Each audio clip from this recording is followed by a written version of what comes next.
আসসালামু আলাইকুম। আমি আপনাদেরকে আমার বাগানটা আজকে ঘুরে দেখাবো।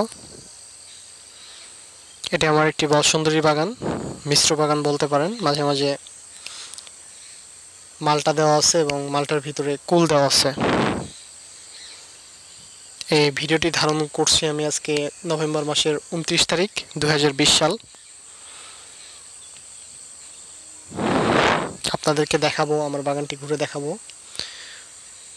এর আগে আমি একটি ভিডিও করছিলাম, চাইলে আপনারা আমার পেজ থেকে ঘুরে আসতে পারেন। সেখানে আমার এই বাগান নিয়ে প্রথম থেকে এখন পর্যন্ত ধারাবাহিক একটা ফলো আপ রিপোর্ট কুলের ওপর করা হয়েছে। এর সার ব্যবস্থাপনা, এর রোগ ব্যবস্থাপনা, দমন ব্যবস্থাপনা থেকে শুরু করে সমস্ত কিছু আমি আমার ওই আগের ভিডিওগুলোতে আপনাদের সাথে শেয়ার করছি। সেখানে গাছ একদিন থেকে শুরু করে এখন পর্যন্ত সমস্ত কিছুই শেয়ার করা হয়েছে।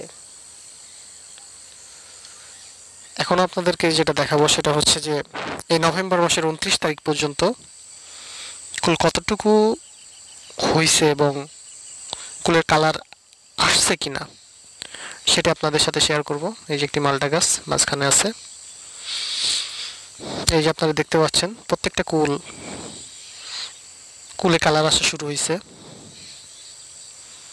উপরিভাগে এখন কালার আসছে, নিচের দিকে তেমনভাবে আসে নাই। এটা কুলে পরিপক্কতার সাথে সাথে নিচের কালারগুলো চলে আসবে। আর যত রোদ বেশি পাবে কালার তত বেশি সুন্দর হবে।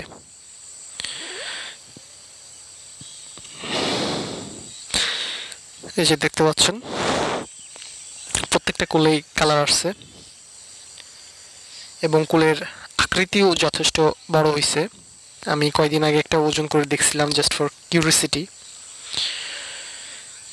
যে এই কুলের ওজন কতটুকু হয়েছে এই নভেম্বর। এটা আরও আজ থেকে 10-15 দিন আগে, তখন একটা কুলের ওজন আমি পাইছিলাম 15 গ্রাম।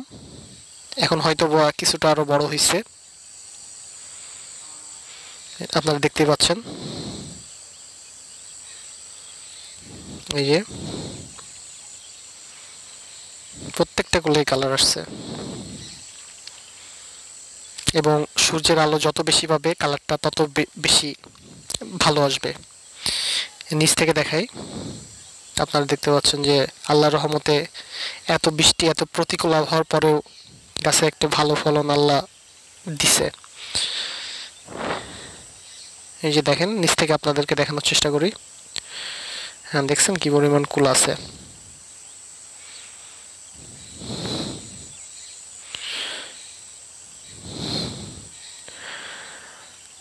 আজকে আপনাদের সাথে এতটুকুই শেয়ার করা ছিল।